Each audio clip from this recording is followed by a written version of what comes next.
Assalamualaikum warahmatullahi wabarakatuh. Selamat siang anak-anak semuanya. Bertemu kembali dengan Bu Desi di Mapel IPA. Kali ini Bu Desi akan membahas kelanjutan dari pertemuan Zoom kemarin, yaitu di bab 4, yaitu suhu dan perubahannya. Ya, siapkan dulu buku paket dan alat tulisnya terlebih dahulu. Oke, untuk kali ini Bu Desi akan membahas tentang pemuaian, ya.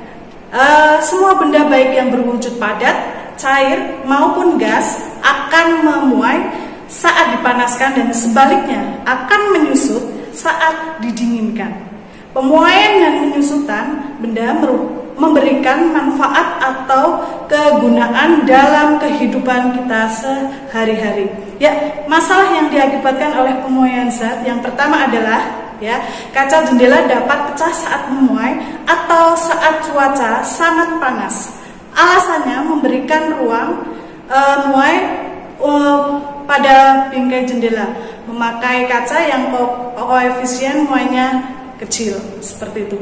Kemudian untuk masalah berikutnya, yang kedua yang sering kita temui adalah ruas rel kereta api dapat melengkung saat memuai atau saat cuaca panas. Alasannya adalah kenapa seperti itu, yaitu alasannya memberikan celah di antara ruas-ruas rel kereta sebagai ruang muai. Mungkin yang perlu kalian ketahui selama ini. Ya, untuk masalah yang berikutnya, yang ketiga yang sering kita jumpai, yaitu bentangan kabel seperti yang digambar tersebut. Bentangan kabel listrik atau telepon dapat putus saat menyusut atau saat cuaca dingin, umumnya pada malam hari. Kenapa alasannya seperti itu? Karena pemasangan bentangan kabel dibuat kendor sehingga saat menyusut itu biar tidak putus, ya. Kayak gambar itu dibuat kendor, tidak dibuat sepaneng, ya, tidak dibuat tegang seperti alasannya. Kemudian yang berikutnya adalah gelas dapat pecah saat tiba-tiba diisi dengan air panas. Alasannya kenapa seperti itu? Ya, menuangkan air panas dengan cara pelan-pelan. Alasannya yang kedua adalah menuangkannya air panas dengan menyentuh bibir atas gelas terlebih dahulu, seperti gambar yang di PPT tersebut.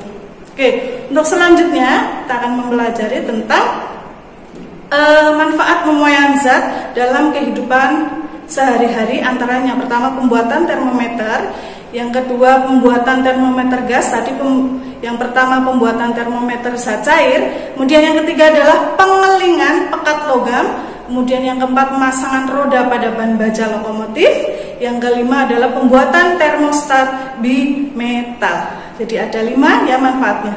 Kemudian untuk yang berikutnya, pemuaian, akan belajar jenis-jenis pemuaian, yang antara lain yang pertama adalah pemuaian zat padat, kemudian pemuaian zat cair, dan kemudian yang ketiga ada pemuaian zat gas. Jadi nanti kita akan belajar tentang 3 macam atau 3 jenis dari pemuaian. Ya, perhatikan dengan sungguh-sungguh karena ini butuh konsentrasi yang tinggi.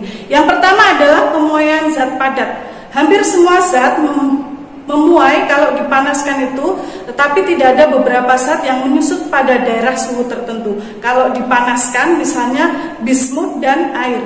Pemuaian berbagai jenis zat padat dapat diselidiki dengan alat yang namanya Musenbroek, seperti yang ada di gambar. Mungkin alatnya nanti bisa dilihat di YouTube.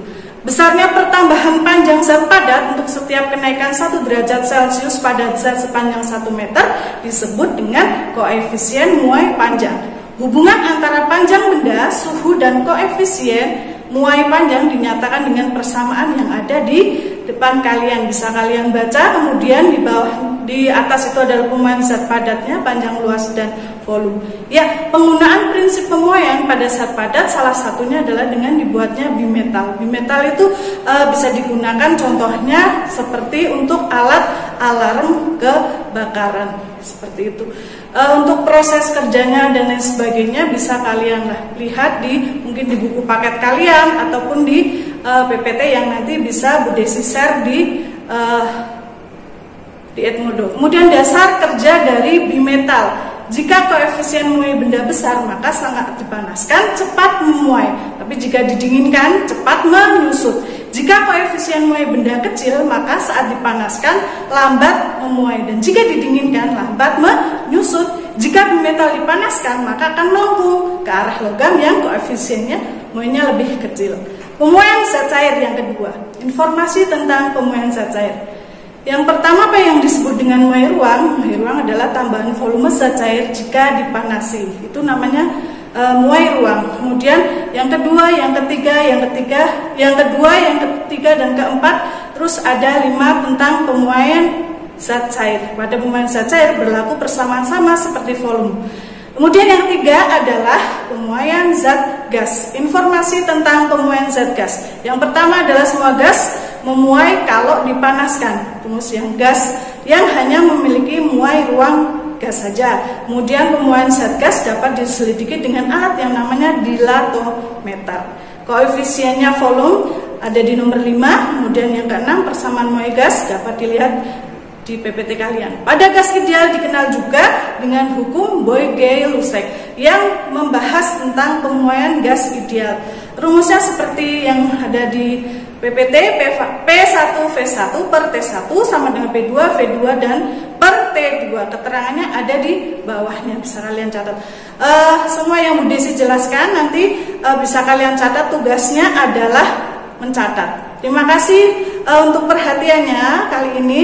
Desi akhiri, billahi taufiq wal hidayah. Wassalamualaikum warahmatullahi wabarakatuh.